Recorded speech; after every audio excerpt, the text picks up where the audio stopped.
Assalamualaikum warahmatullahi wabarakatuh.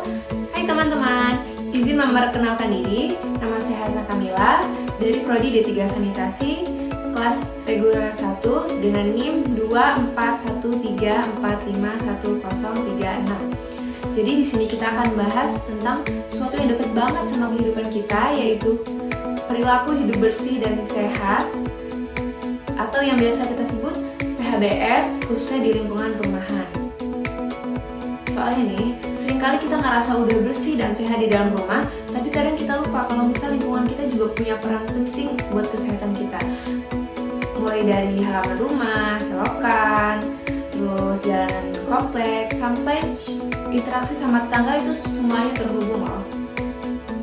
Coba bayangin deh, setelah seharian capek kerja dan kuliah, pasti yang kita pengen cuma pulang ke rumah buat istirahat kan? Tapi begitu sampai di kompleks, kita ngelihat jalanan kotor, gotnya mampet, terus banyak genangan air, sampai ada lalat dan nyamuk berterbangan di mana-mana, yang membuat mood kita jadi jelek. Padahal ya, kalau lingkungan bersih dan rapi, rasanya pulang ke rumah jadi lebih damai. Anak-anak bisa main di luar tanpa takut kena penyakit. Terus orang tua bisa jalan-jalan sore dengan nyaman, dan kita sendiri jadi lebih senang dan tenang buat sekedar duduk santai sambil minum teh di teras. Selain bikin nyaman, PHBS di lingkungan perumahan itu penting banget untuk mencegah berbagai macam penyakit. Misalnya nih, genangan air bisa jadi sarang nyamuk penyebab demam berdarah.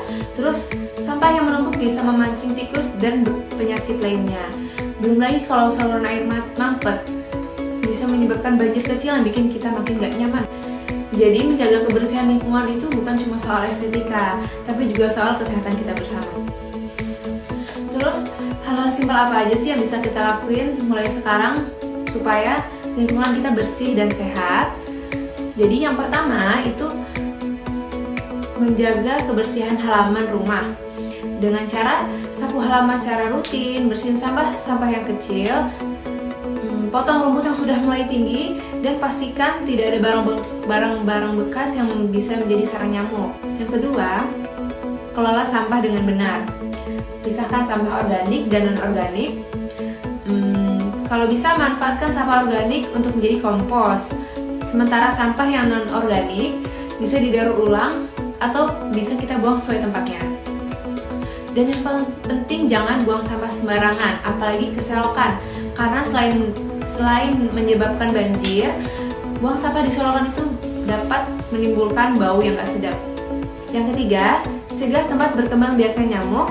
Biasakan menguras bak mandi minimal 1 minggu sekali dan menutup rapat tempat penampungan air. Yang keempat, aktif dalam kegiatan warga. Ikut kerja bakti rutin, gotong royong, membersihkan lingkungan, dan sekedar ikut rapat RT atau RW agar tahu isu-isu yang ada di lingkungan.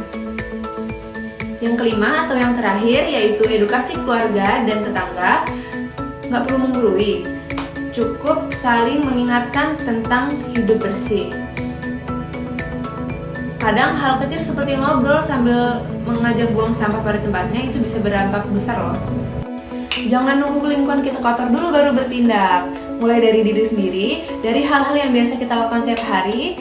Kalau kita konsisten, lama-lama lingkungan perumahan kita jadi tempat yang bersih, sehat, dan nyaman buat semua orang.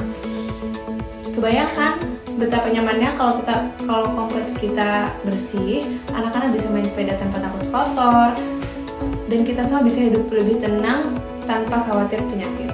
Jadi, ayo mulai bareng-bareng kita terapkan PHBS di lingkungan perumahan kita. Mulai dari rumah sendiri, lalu ajak keluarga, tetangga, sampai seluruh warga biar sama-sama peduli.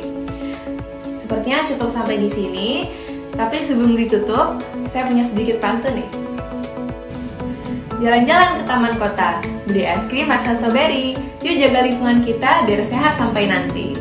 Terima kasih banyak sudah menyimak dari awal hingga akhir, semoga bermanfaat ya. Saya Hasna Kamila, wassalamualaikum warahmatullahi wabarakatuh.